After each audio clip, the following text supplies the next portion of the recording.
Bonjour papa, les papous, nous sommes toujours dans votre résidence. Bonjour papa. Bonjour. Pour ceux qui te suivent dans la chaîne de votre frère congolais Pamfinza la TV, nous avons des sujets à te poser ou des questions, des sujets à te poser par rapport à l'Afrique ou au Togo. La première question est de savoir pourquoi le Congo et l'Afrique ne se développent pas. Nous avons le minerai, nous avons le cobalt, nous avons presque tous les bois, comme chez nous au Congo, le bois, beaucoup de choses là. Pourquoi l'Afrique ne se développe pas, papa? Vous pouvez donner votre impression. Bon, la question ou votre point de vue, papa. Ok, la question du non-développement de l'Afrique est une question quand même, j'allais dire, un peu bateau. Mais il faut faire peut-être l'effort de centraliser ça peut-être en quelques petits points. Dans un premier temps, il faut d'abord comprendre que c'est quelque chose qui est scientifiquement organisé par la communauté internationale. En tout cas, qui s'est imposé à l'Afrique depuis l'esclavage jusqu'à la colonisation et en ce moment, dans cette période de néocolonisation. Parce que quand vous voyez les différents traités, d'accord, qui lient nos pays, ça fait en sorte que économiquement, vous n'êtes pas viable et ça fait en sorte que vous n'êtes pas véritablement indépendant pour pouvoir décider de ce que vous voulez pour votre pays. Et l'histoire nous a renseigné que beaucoup de chefs d'État ont été assassinés parce que tout simplement, à un certain moment donné, ils voulaient décider pour leur pays. Vous comprenez? Donc, il y a ça d'un côté. Mais ça seul ne peut pas aussi continuer d'expliquer le fait que l'Afrique ne se développe pas. Il y a justement, comme je le disais, que c'est une organisation scientifiquement planifiée. Il y a le fait que au lendemain des indépendances, on a méticuleusement mis à la tête de nos États des gens qu'on peut manipuler, des gens qui sont là pour faire la volonté des autres et non la volonté de leur population. Et à ce niveau, vous allez voir que la corruption vraiment est une préoccupation très importante. Vous allez voir qu'il s'est installé une classe, j'allais dire, d'oligarques, de riches, qui à eux seuls se redistribuent justement les richesses de tous nos pays. Et donc, c'est devenu comme un complot, d'accord, avec l'extérieur pour tout simplement mettre la main sur les ressources de nos pays. C'est essentiellement ces deux choses-là qui expliquent le fait que l'Afrique difficilement se développe. Mais maintenant, pour s'assurer que tout ceci vraiment remplit les objectifs, c'est à cause de ça qu'on a créé l'Organisation mondiale du commerce qui a fini de transformer l'Afrique en un continent consommateur au lieu d'un continent de producteur. Ok, papa. Bon, pardon, deuxième question, puisque bientôt on va chuter, puis c'est la télévision. Deuxième question, pourquoi la guerre répétitive à l'Afrique, papa? Brièvement, tu peux dire aux Africains, nos frères togolais, pourquoi la guerre est répétitive? Selon quelle est votre impression ou quelle est votre idée? Pourquoi la guerre est répétitive en tout moment? Guerre. La guerre répétitive, ça s'explique par cette volonté-là de ne pas laisser l'Afrique justement prendre son souffle pour repartir. Je vous rappelle que au moment où Boko Haram arrive au Nigeria, le Nigeria était en situation de dépasser la France en termes de puissance économique, si vous vous souvenez bien. Mais quand on a imposé Boko Haram au Nigeria, le Nigeria a encore chuté.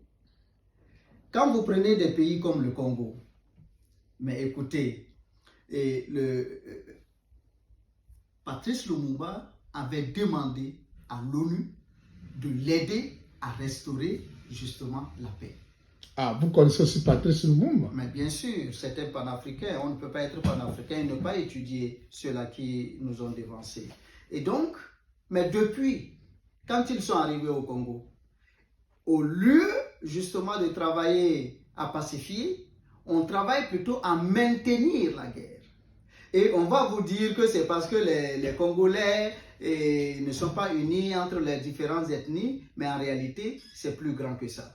C'est eux qui organisent des groupuscules, c'est eux qui les payent, c'est eux qui les arment, pour que jamais la paix ne soit dans le pays. Parce que sans cela, s'il y a la paix, ça veut dire qu'eux, ils ne peuvent plus venir dire qu'ils sécurisent le pays. Ils ne peuvent pas venir profiter de ça pour extraire justement toutes les richesses de notre pays. Et c'est pour ça que les Africains doivent prendre conscience de la question de l'unité des Africains. Tant que nous n'aurons pas compris cela, tant qu'un jour on ne se sera pas assis pour dire, ok, ce qui se passe entre nous, ce qui s'est passé entre nous, c'est du passé, enterrons ça, et à partir d'aujourd'hui, là, faisons face à notre ennemi commun. Tant que nous n'avons pas fait ça, l'Afrique va continuer de connaître des guerres, l'Afrique va continuer de connaître des épidémies sans qu'on ne sache d'où ça vient, alors que c'est scientifiquement organisé pour nous être jetés dessus. Et comme je le dis, tant que l'Afrique va continuer d'être consommateur au lieu de producteur, on ne va jamais nous développer. Il ne s'agit pas seulement que de produire, mais il s'agit de produire et de consommer ce que vous produisez. La théorie de Thomas Sankara. Parce que si vous regardez partout ailleurs dans le monde où il y a le développement, vous allez constater que tout ce que ces gens-là, aux États-Unis, en France, partout ailleurs, tout ce qu'ils consomment, majoritairement, sont produits par leur population. Merci. Mais en papa. Afrique, nous, on importe et ça ne crée pas de la richesse. Ok, merci. Est-ce que vous avez la foi qu'un jour l'Afrique va développer? L'Afrique va s'en sortir. Et ce qui se passe actuellement au Mali est un signe que l'Afrique va s'en sortir. Mais il y a le MONUSCO là-bas en Afrique. Pourquoi la guerre ne se termine pas, papa? Mais justement, je viens de vous expliquer les véritables raisons parce que, vous savez, l'Afrique regorge de tout, comme vous-même vous l'avez dit dans votre introduction. Les autres n'ont rien, mais ils ont besoin de ça. Quand je prends par exemple des minerais comme l'uranium, ok, qui sert dans les bombes atomiques, mais qui sert aussi dans l'électrification et tout ce que vous voulez, dans l'énergie. La France a quoi de ça? Absolument rien du tout. Merci. Vous comprenez? Voilà, c'est cela qui explique le fait qu'aujourd'hui le Mali dit à la France part, et malgré tout, la France ne veut pas partir. Vous avez vu, ils ont plié bagage, ils sont allés s'installer au Niger. Ok, merci, papa. Pourquoi, brièvement, une petite question m'arrive maintenant. Pourquoi tout le monde s'intéresse à l'Afrique? Brièvement, papa, expliquez ceux qui te suivent. Tout le monde s'intéresse toujours à l'Afrique. Oui, d'abord, il faut comprendre que... Au Togo, au Congo, Kinshasa, c'est ça. Oui, il faut comprendre que l'Afrique est le commencement du monde. Ça, c'est d'abord pour commencer. Et en dépit de tout ce que les gens veulent nous faire raconter, c'est n'importe quoi. Selon nos historiens, selon le calendrier africain, nous sommes aujourd'hui en l'an 6252, pendant que les autres sont d'abord autour de 2000. Okay. Il faut donc, nous sommes le début du monde. C'est le noir que Dieu a créé, pas autre race. Donc ça, c'est première chose. Deuxième chose, Dieu nous a donné de tout ce qu'il faut à l'homme pour être homme, pour réussir, pour s'épanouir. Nous avons ça en Afrique. Les terres arabes, pour la culture, les minéraux, tout ce que vous voulez, que ce soit les ressources de sol et du sous-sol, nous avons tout. Et mieux, nous avons le soleil. Merci, papa. Ok, merci pour notre chaîne. Bon, je vais vous chercher un Togolais, vous allez un Congolais, vous allez parler de l'Afrique. Je vois, vous avez soucis. Vous avez d'abord, premièrement, vous avez les soucis de l'Afrique. Merci pour notre chaîne Pamphine TV. Est-ce que vous allez aussi donner les numéros pour tout ce que vous venez de parler? Les gens peuvent aussi t'appeler. Oui, je n'ai pas de soucis par rapport à cela. Mon numéro, c'est le +1 319 491 47 09. Merci, merci. Merci, papa. Bye.